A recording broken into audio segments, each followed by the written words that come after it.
Sometimes the people who raised you can make you feel like a stranger at your own family table. And the moment you realize that truth, it changes the way you see everything you thought was love. My name is Marina Cole, and I live in Pittsburgh, Pennsylvania. Last month, my parents hosted their 35th wedding anniversary at one of the most expensive restaurants downtown. I left work late, still in my blazer, hoping I could at least join them for dessert. By the time I walked in, the candles had burned out and the plates were already empty. My father looked up from his chair with a calm smile and slid a folded receipt across the table toward me. "You can cover this, right?" he asked, his tone casual, as if it were the most natural request in the world. I unfolded it. The total read $2,500. Before I could say a word, my brother leaned back, raised his glass, and said, "You're our family ATM, Marina. Pay up." His voice carried enough mockery to draw laughter from everyone around the table. My mother laughed. My father did too. The sound of their amusement filled the room, but I sat there frozen, holding that piece of paper as if it were proof that I had finally become nothing more than their bank account. I wanted to speak to defend myself, but the words never came. Their laughter echoed long after I left the restaurant, ringing louder than the traffic outside. That night, I told myself it was just another dinner, but deep down, I knew something had shifted forever. 2 weeks later, a man called me with something none of them expected. "If you've ever been taken for granted by your own family, stay with me until the end. You might realize that sometimes walking away is the only way to be free." That night, I couldn't sleep. The laughter of my brother Owen and my mom kept replaying in my mind like an echo that refused to fade. Every time I closed my eyes, I saw their faces lit by the restaurant's soft lights, heard the sound of their laughter mixing with clinking glasses, and felt the same cold distance I had felt sitting at that table. It was strange how silence could be louder than noise when it was filled with disappointment. As I lay there in the dark, memories began to surface, not of love or warmth, but of the quiet ways I had been taken for granted. I thought about the evening Dad called me in his usual calm voice, asking for help to cover his car payment. He had said it was only temporary and that he would pay me back soon. Of course he never did. I convinced myself it was fine because he was my father and helping him was what good daughters did. Months later, Mom told me she needed money to start her bakery, just a small push to make her dream come true. I transferred the entire amount the same day, happy to help. She thanked me once, but later when she posted about her self-made business, my name wasn't mentioned. Owen was worse. He once called me when his freelance projects dried up. He told me he just needed to get through a slow season. I wired the money, believing him. A few weeks later, I saw photos of him at a music festival holding a new gaming console. When I asked about it, he laughed and said, "Relax, you make enough to spare." I laughed along, then pretending it didn't sting. It was easier to ignore the ache than admit that my family had begun treating my kindness like a given. Lying there, I realized how many times I had heard the same words. "It's just a little help, Marina." It was always just a little help. But those little things had added up to something heavy, something that had quietly pressed down on me for years. Every favor they asked, every debt they ignored, every laugh that followed my silence, all of it had shaped me into their safety net. They never asked if I could afford it or if I was tired. They only reminded me that I could pay, so I should. I rolled over, staring at my phone on the nightstand. The screen glowed faintly, showing the family group chat pinned to the top. The last message was from Mom, a photo of everyone at dinner smiling as if the night had been perfect, with the caption, "A wonderful family evening." I stared at that image until it blurred, not from tears but from exhaustion. Something inside me quietly shifted. It wasn't anger. It was clarity. I opened the chat settings and tapped Leave Group. A box appeared asking if I was sure. For the first time in years, I didn't hesitate. I pressed yes. The room was suddenly silent, but it didn't feel empty. It felt peaceful. I lay back on the pillow, staring at the faint outline of the ceiling, realizing how strange freedom could feel, unfamiliar, almost fragile, but real. When morning came, the city outside was already alive. Sunlight spilled through my blinds, filling the room with soft light. I got up, slowly poured myself a cup of coffee, and stood by the window. Down below, people hurried to work, holding cups and briefcases, lost in their own worlds. For the first time in a long time, I didn't feel the need to rush anywhere or prove anything. The apartment was quiet, but it didn't feel lonely. It felt like mine. I thought about the years I had spent believing that love was measured by how much you could give. Maybe I had misunderstood. Maybe love, the kind that lasts, is built on respect, not debt. And as the morning light touched my face, I understood that sometimes the only way to love your family is to stop letting them use you. 2 weeks later, an envelope arrived in my mailbox. It looked ordinary, white, sealed neatly, and marked with the logo of Pittsburgh Trust, a bank I had never used. My name, Marina Cole, was printed clearly across the front in sharp black ink. I stood there for a moment, holding it between my fingers, wondering if it was junk mail or something serious. The paper felt heavier than it should have. Inside was a single document, folded with precision. When I unfolded it, my eyes caught the number first, $18,000, typed neatly next to the word loan. Beneath it was a contract bearing my full name and a signature that looked almost but not entirely like mine. For a few seconds, my mind refused to make sense of it. My first thought was that it had to be a mistake, maybe a clerical error or someone with a similar name. I had never taken out a loan in my life. I checked the dates, the branch, even the loan reference number, but none of it meant anything to me. Then, at the bottom of the page, I saw it co-signed by Owen Cole. My breath caught in my throat. The paper slipped from my hand and landed softly on the kitchen counter. For a moment, the only sound in the room was the hum of the refrigerator. I picked up the document again, reading the signature over and over. My own name stared back at me in a handwriting that mimicked mine perfectly. My brother Owen had always been careless but forging my name. That was something I could not even imagine him doing. I stood frozen until my phone began to ring. The screen displayed an unfamiliar number from a local area code.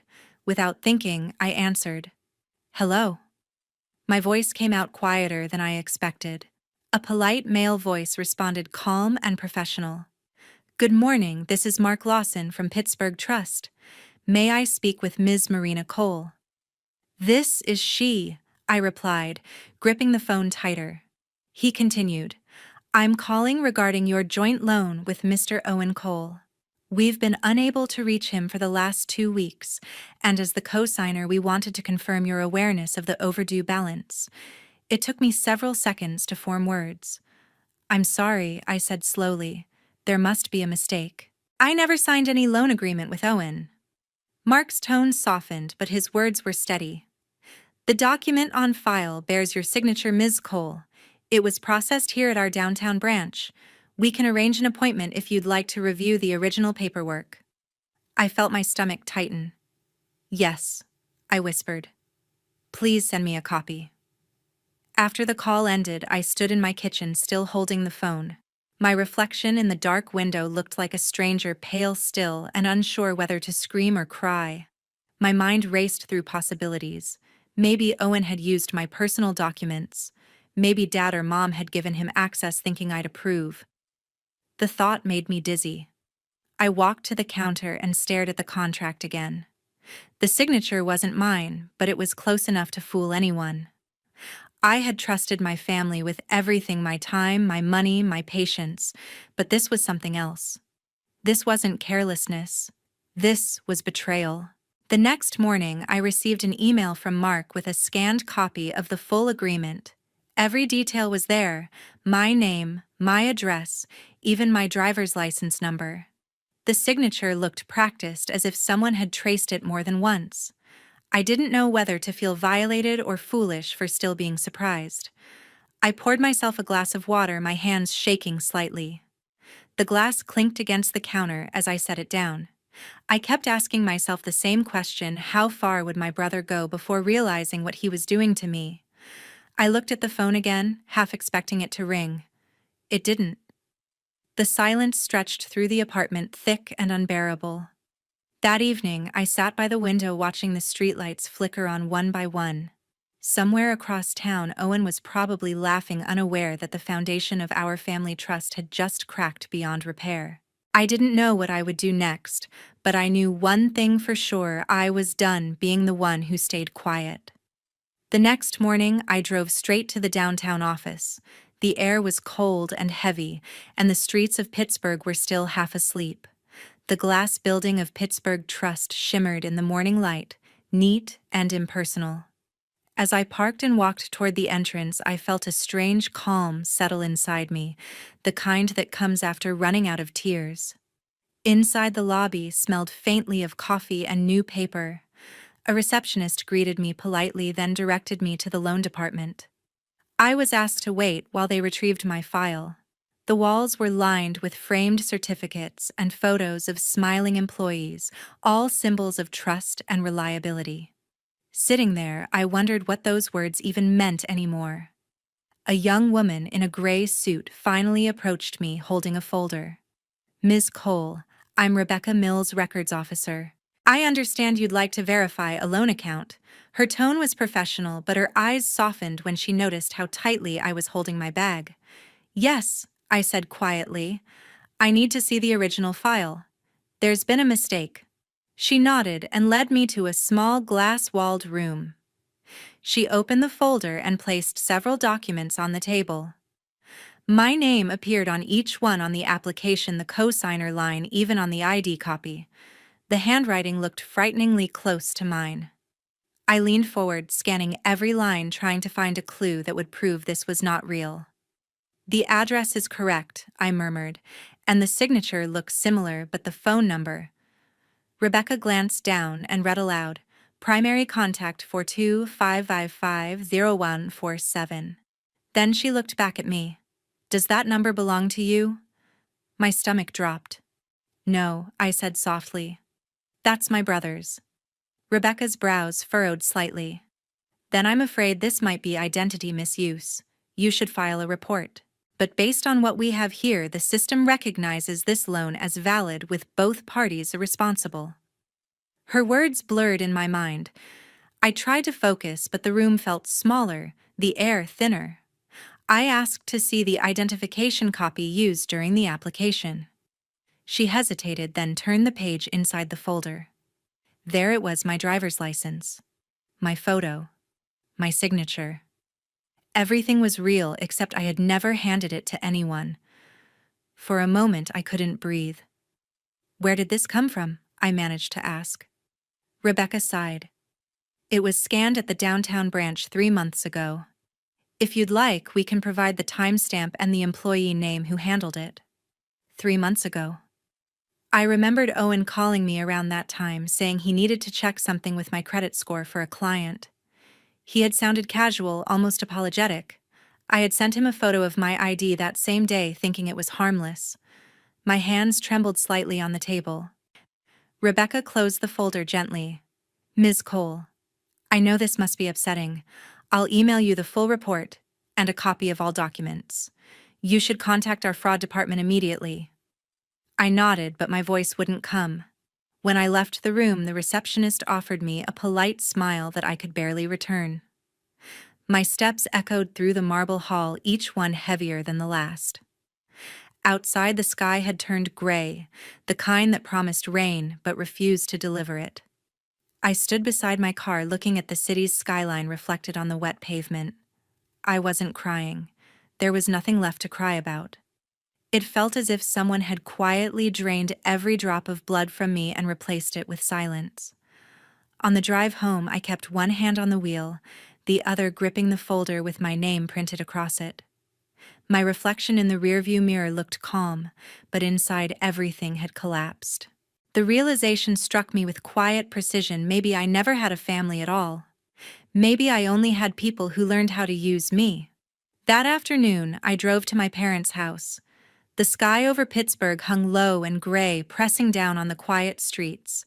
I parked in the driveway and sat for a moment, my hands still gripping the steering wheel. I had rehearsed the words in my head all morning, but as I looked at the familiar windows, my chest tightened. I had no plan beyond the truth. When I stepped inside, the smell of Mom's potpourri filled the air, lavender and lemon, too sweet to feel real. My parents were sitting on the couch, eyes fixed on the television, while my brother lounged in the recliner with a half-empty can of soda. It was almost peaceful, disturbingly so. "Turn it off," I said quietly. My voice sounded strange even to me. Dad looked up but didn't reach for the remote. Mom smiled faintly. "Marina, honey, we didn't expect you today." I walked to the coffee table and placed the folder on top of the glossy magazine stack. "Explain this," I said, my tone flat. Owen didn't even glance at the papers. He crossed his arms, leaned back, and let out a dry laugh. "You have the money, so what's the problem?" The words hung in the air like smoke. I looked at Dad, searching for something, guilt, shame, anything, but he only rubbed the back of his neck and stared at the floor. Mom shifted uncomfortably, pretending to straighten a vase. "Maybe we should talk after dinner," she murmured, her voice too calm, too practiced. I opened the folder and spread the documents across the table. The forged signature, the loan contract, the copy of my ID. "You all knew," I said. "You let him do this." Owen rolled his eyes. "Oh, come on, Marina. It's not like you're struggling. You've always been the one who has everything. I just needed a little help." My pulse quickened. "Help? You forged my name." He shrugged, his smirk widening. "Your family. You owe us." For a moment, everything went quiet. Even the TV static seemed to fade. I pulled my phone from my pocket and tapped the record button. "Say that again," I said evenly. Mom gasped. "Marina, what are you doing?" "Protecting myself," I said. "Because apparently, no one else will." Through the front window, I noticed a shadow outside. It was Lisa, my parents' next-door neighbor. She was trimming her rose bushes, but when Owen's voice rose, she paused and looked toward the house. I saw her frown, then take a cautious step closer, as if trying to hear. Owen stood up, his voice growing louder. "You think you're better than us now, because you have a fancy job and a nice car. You're nothing without this family." I looked him in the eye. "Not anymore." Silence fell again, heavy and unbroken. Mom pressed her hand against her chest, whispering my name like it was both a plea and a warning. Dad still hadn't moved. For the first time in my life, I realized how small they looked, three people bound together by guilt sitting in a living room that suddenly felt foreign. I gathered the papers, slid them back into the folder, and turned toward the door. "You'll hear from my lawyer," I said simply. Owen scoffed, but I didn't stay to listen. As I stepped outside, I met Lisa's eyes for a brief second. She didn't say a word, but the concern on her face told me she had heard enough. That night, I called my friend and lawyer, Kara Levine. It was the first time I allowed myself to speak freely. I told her everything: the forged loan, the confrontation, the silence that followed. Kara didn't interrupt. When I finished, she said quietly, "We'll handle this. But you need to be ready once we start. There's no turning back." I looked out the window at the dark skyline. "I was ready a long time ago," I said. 2 days later, Kara sent the official notice. I received a copy in my email that morning, its tone sharp and formal, stripped of emotion. The letter demanded full repayment of the loan within 45 days or legal action would follow. Seeing my name in that document made it feel real in a way that nothing else had. It was no longer a family issue, it was a matter of law. Kara ever precise called to confirm that the notice had been delivered to Owen and my parents. "They'll try to contact you," she said calmly. "Don't respond. Everything they say will be guided by panic, not reason." I agreed, though a part of me already knew silence would be the hardest thing to maintain. By evening, the first message arrived. It was from Mom. "Please, Marina. He's your brother. You don't want to ruin his life. We can fix this quietly." I stared at her words for a long time, tracing the familiar rhythm of guilt beneath them. An hour later, Dad's email appeared, longer, colder. "You've embarrassed this family. Your mother can't sleep. Is this how you repay us for everything we've done?" I didn't reply. I deleted both messages but couldn't erase the sting that lingered afterward. The next morning, the storm went public. Owen posted a status on his social media account. "Some people forget who raised them." It was a simple sentence, but it carried the weight of accusation. Within hours, it had gathered dozens of comments. Our relatives chimed in with half-truths and guesses. Distant cousins offered prayers for family healing. Strangers joined in weaving narratives out of nothing. Lisa, my parents' neighbor, texted me a screenshot. "I saw this. You okay?" I replied with a single word. "Fine." It wasn't true, but I couldn't explain the mix of anger and disbelief pulsing beneath my calm. I watched from the sidelines as people debated my character. Some called me selfish. Others defended me, saying no one knew the whole story. The attention grew quickly, feeding on itself until even local acquaintances began tagging me in comments. My name, once ordinary, felt heavy in every sentence. Kara called that evening. Her voice carried the measured steadiness that I was beginning to depend on. "Let the noise fade," she said. "The truth doesn't need defense. It only needs time." Her words settled over me like a thin blanket, not enough to warm, but enough to cover the rawness. I nodded, though she couldn't see it. "All right," I said quietly. After hanging up, I opened my laptop, scrolled through the avalanche of posts and reactions, and then closed it again. I logged out of every account. For the first time in years, the silence felt heavier than any notification sound.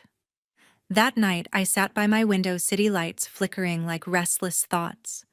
I realized that every argument I could make, every explanation, every proof, would only feed the noise. They weren't listening to understand. They were listening to choose sides. And I had no interest in being a spectacle. The next morning, I woke before dawn. The air was cool, the kind that carried faint traces of rain. I made coffee, dressed for work, and left my phone on the counter screen dark. At the office, my coworkers spoke about weekend plans and deadlines. No one mentioned my family, and I was grateful. The normalcy felt sacred, almost fragile. When lunch came, I ate alone in the small park behind the building. I thought about Owen, about Mom's pleading tone, about Dad's anger that always masked fear. For the first time, I didn't feel the urge to fix any of it. I wasn't reacting anymore. I was acting quietly, deliberately. As I returned to my desk, I saw a message from Kara. "Everything's proceeding as expected. Stay focused." I smiled faintly and typed my reply, "I am." On the 45th day, I got an email from Pittsburgh Trust. The subject line was plain, almost clinical: "Loan account closure confirmation." My stomach tightened as I clicked it open. The first line read, "The outstanding balance of $18,000 has been paid in full." I read it twice before I truly understood what it meant. The debt that had been forged in my name was gone. Someone had finally paid it. A follow-up call from my lawyer, Kara, confirmed it later that afternoon. "It's settled," she said. "No more legal action. The funds came from Owen's account, likely transferred by your parents." For a moment, I couldn't speak. Relief didn't feel like victory. It felt like the quiet after a storm, heavy, damp, and strangely hollow. By the end of the week, the fallout began to ripple. Kara forwarded an internal memo she had received from a contact at Owen's workplace. He had been terminated for ethical misconduct and misuse of personal data. The report didn't mention my name, but I didn't need it to. The words were enough. I learned later that my parents had sold their SUV to help him cover part of the repayment. It was the same car they used for every family trip, the one Mom always insisted was her favorite. When I heard that, I didn't feel satisfaction, only a deep fatigue, the kind that seeps into your bones. No one reached out to me again. Not Owen, not Mom, not Dad. The calls stopped. The messages stopped. The silence stretched first into days, then into weeks. One evening, I received a letter with no return address. The handwriting was my mother's. Inside just one sentence: "We hope you're happy now." I folded it neatly and placed it in a drawer without replying. There was nothing left to say. In the days that followed, I blocked every number linked to my family. I changed my email, deleted old contacts, and updated my address at work. Each small act felt like peeling away another layer of noise until only my own breath remained. At night, I found myself sitting on the balcony of my apartment overlooking the quiet steel skyline of Pittsburgh. The city lights shimmered like tiny embers, steady and indifferent. I opened a bottle of red wine that had been sitting unopened for months, a gift from a client I'd once helped through bankruptcy. The irony wasn't lost on me. I poured a glass and watched the surface tremble slightly in the wind. For the first time in a long while, there was no anger, no guilt, no obligation pressing against my chest. Just stillness. Kara had once told me, sometimes peace doesn't arrive as joy. It arrives as the absence of chaos. Sitting there, I finally understood what she meant. I had spent so many years trying to be the glue that held everything together, only to realize that glue can't save what's already cracked beyond repair. I thought about Owen, my brother, once my childhood shadow, and wondered if he regretted anything. I thought about Mom's trembling hands when she lied Dad's silence that had always spoken louder than words. Yet as those memories surfaced, they no longer hurt. They simply existed like old photographs, fading at the edges. When the bottle was half empty, I leaned back in my chair, the night air brushing against my face. Somewhere below, a train passed, its distant hum echoing through the city. I raised my glass slightly, not in celebration, but in quiet closure. For the first time, I didn't feel like anyone's daughter, sister, or provider. I felt like myself. And that, after everything, was enough. Half a year later, I can finally talk about it without shaking. The sharp edges of memory have softened like stones smoothed by water. I now live in a small apartment near Mount Washington, overlooking the same skyline that once watched me break. Mornings are quiet here. I wake to the hum of buses below and the faint scent of roasted coffee drifting from the corner cafe. It feels like starting over, not with grand plans, but with gentle steadiness. Kara visits sometimes, usually on Sundays.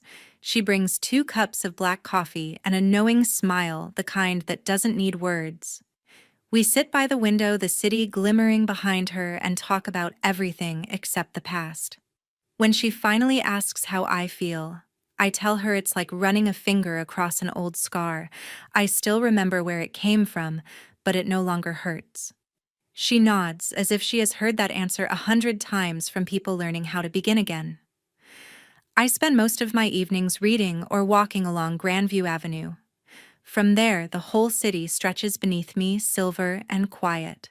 Sometimes I think about Owen, Mom, and Dad, not with anger, but with distance, the kind that time builds like a wall of glass. I don't wish them harm, nor do I wish them back.